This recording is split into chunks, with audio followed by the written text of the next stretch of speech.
안녕하십니까. 87연구소 316회 방송을 시작하겠습니다. 여러분, 건강을 위해 반드시 필요한 채식을 어떻게 하는 게 좋을까요? 871 섭생표에 나오는 대로 완벽하게 지켜야만 하는 걸까요? 다음에 들려드릴 내용은 완벽한 채식을 했던 몇 번의 사례입니다. 한번 같이 보겠습니다. 첫 번째 사례, 871 한의원을 다녀왔는데 반드시 체질에 이런 음식만 먹어야 하고 해롭다는 음식은 절대로 먹으면 안 된다고 하던데요. 두 번째 사례, 저는 체질 진단을 받고 채식을 하고 있는데 건강이 빨리 좋아지지 않아 재방문했어요. 100% 철저하게 지키고 있느냐고 묻기에 며칠 전에 딱 한 번 지키지 못했다고 하자 원장님이 화를 내시면서 100% 지키지 않으면 절대 병을 고칠 수 없다고 했어요. 세 번째 사례, 871 섭생표를 철저하게 지켰는데 이후에 냉증이 생겨 수시로 설사가 나요. 안 그래도 마른 몸인데 체중이 더 크게 빠졌고 예전보다 기력도 더 떨어져서 너무 힘들어요. 자, 방금 들으신 것처럼 몇몇 사례만 소개해드렸지만 이런 이야기를 체질 및 건강 상담을 하면서 수없이 많이 듣고 있습니다. 그럼 제가 반대로 한번 질문을 해보겠습니다. 체질에 이런 음식만 먹어야 한다면 우리가 먹고 있는 음식의 절반은 포기해야 합니다. 그런데 과연 그게 정말로 가능한 이야기일까요? 100% 완벽한 채식을 하려면 집에서도 식구마다 식단을 따로 준비해야 합니다. 그리고 학생이나 직장인들은 동료들과 함께 식사하기 어려우니 늘 개인 도시락을 준비해야 하겠죠. 맛난 음식을 먹으며 함께 즐거운 회식을 하는 것은 꿈도 꾸기 어려울 테고요. 자, 이렇게 완벽한 채식은 실천하기가 너무나 어렵습니다. 사회생활과 대인관계를 유지하는 데도 큰 어려움이 있을 테고요. 산속에 들어가 혼자 살아도 쉽지 않은 일입니다. 더 큰 문제는 전문가들의 말과 달리 완벽한 채식은 건강이 좋아지기는커녕 오히려 더 나빠질 수 있다는 점입니다. 우리 인간은 모두 잡식동물입니다. 초식동물도 육식동물도 아니지 않습니까? 인간이 잡식동물이라는 점은 육식과 곡채식을 골고루 할 수 있게 되어 있는 치아 구조가 증명해집니다. 즉 어금니는 곡물을, 송곳니는 육식을, 앞니는 채식을 하도록 되어 있다는 거죠. 자, 우리 몸도 잡식에 맞도록 구조화되어 있습니다. 즉 곡물과 채소와 육류에 들어있는 영양소가 우리 몸에 골고루 필요하다는 것이죠. 그렇지 않고 특정 유형의 음식만 섭취하면 영양의 불균형과 함께 음양의 부조화가 나타날 수 있습니다. 그래서 제가 이전에도 태양인 금체질이 육식을 하지 않으면 병들고 일찍 죽는다라는 내용으로 방송을 한 적이 있습니다. 100% 채식은 진화론과 창조론 모두 부정하는 이야기입니다. 아직 두 이론을 대체할 만한 제3의 주장을 들어본 적이 없습니다. 더구나 기독교를 신봉하는 분들이 창조론을 부정하는 완벽한 채식을 주장하거나 이에 동조하는 것은 저로서는 도저히 납득이 되지 않습니다. 하나님의 뜻을 이해하지 못하는 행위가 아니고 무엇이겠습니까? 대부분의 8체질 전문가들이 태양인 금체질처럼 간이 약한 체질은 육식하면 당장이라도 큰 병이 생길 것처럼 이야기합니다. 이런 분들 과연 인간의 인체 생리와 장부 기능을 제대로 이해하고 있는지 의문입니다.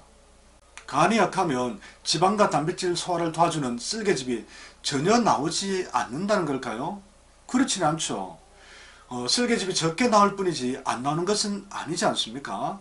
간이 약해서 쓸개즙이 적게 나오면 간이 튼튼한 체질보다 육식을 적게 하면 됩니다. 금체질은 육식을 하면 절대 안 된다는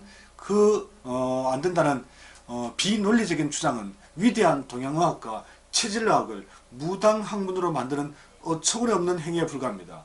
정말 하루빨리 정신 차려야 합니다. 금음체질을 한번 예로 들어보겠습니다.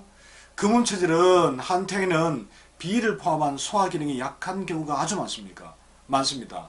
여기에 양실, 음허, 양이실하고 음이한 거죠. 그런 체질에서 음허화동, 음이허에서 화기가 동하는 것, 이런 것들이 일어나기 쉽습니다. 즉 상기, 기운의 상승, 상열, 열의 상승, 이런 것이 되기 쉽다는 것인데 이렇게 되면 열을 빼앗겨버린 장이 냉해지기 쉽습니다. 그런데도 금체질에 좋다고 서늘한 체질 음식을 많이 먹으면 장이 어찌 될까요? 아마 변이 물러지거나 설사가 나고 몸은 추워지고 영양 흡수가 되지 않아 기력까지 오히려 더 떨어지겠죠. 물론 초기에는 간을 보호하는 음식이 많아 간 기능이 일부 회복되면서 일시적으로 건강 상태가 좋아질 수는 있겠지만요. 장이 많이 내간 금체질은 비록 체질에는 맞지 않아도 홍삼차나 생강차와 같은 것을 먹으면 몸이 따뜻해집니다. 다만 이런 건강식품은 약성이 강하니 거듭해서 먹을 일은 아닙니다. 화열의 상승을 가중시킬 테니까요. 그래서 가끔 한 번 정도로 제한해야 합니다. 대신 양파, 감자, 무 등의 따뜻하거나 소화를 도와주는 일반 음식 또는 육류를 통해 적절히 에너지도 공급해 주어야 한다는 이야기입니다. 이처럼 보약이나 건강식품은 철저히 지키더라도 약성이 약한 일반 음식은 융통성을 발휘해야 하는 것이 아닐까요? 이론 체질 음식을 70% 정도, 상황에 따라서는 80%, 60% 정도로 실천해도 충분합니다. 사람의 병증은 음식을 골고루 먹어서 생기는 경우는 거의 없습니다. 이보다는 다른 이유로 발병하는 것이 대부분입니다. 그런데도 체질식을 100% 지키지 않아서 병이 생기는 거라고 진실을 왜곡하고 있으니 이를 어찌하면 좋겠습니까? 간혹 나는 철저하게 877 섭생표를 지켰는데도 아무런 문제가 없었다라고 반론을 제기한 분도 있습니다. 사람 몸이 어찌 다 똑같겠습니까? 늘 예외적인 상황이 있기 마련입니다. 그렇다고 소수 개인의 사례를 일반화시키면 곤란하겠죠.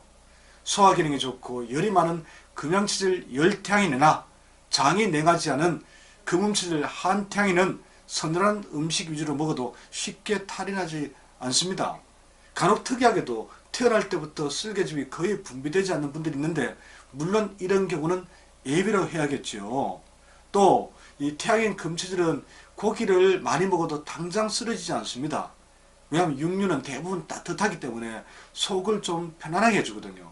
그래서 서서히 몸을 나쁘게 하니까 그 몸에 맞지 않다는 것을 모르는 경우도 들어있다는 것이죠. 자, 877 연구소에서 상담을 받은 분들은 모두 이러한 저 묵계의 체질식 이론을 따르고 있습니다. 그런데도 체질식을 철저히 지키는 분들보다 건강이 더 빠르게 호전되고 유지도 잘 됩니다. 기존 877식을 따르다가 건강이 나빠진 후에 연구소를 통해서 건강을 다시 회복한 사례가 수없이 많습니다. 그래도 제 말을 정히 믿지 못하겠다는 분들은 877 나라 네이버 카페를 통해서 직접 한번 수많은 경험들을 확인해 보시기 바랍니다. 누가 카더라가 아니라 언제나 논리에 입각한 877 이론을 펼칠 것을 시청자 여러분께 약속드리면서 오늘 방송을 마무리하겠습니다. 도움이 되셨다면 좋아요와 구독 버튼도 꾹 한번 눌러주시면 더욱 감사드리겠습니다. 고맙습니다.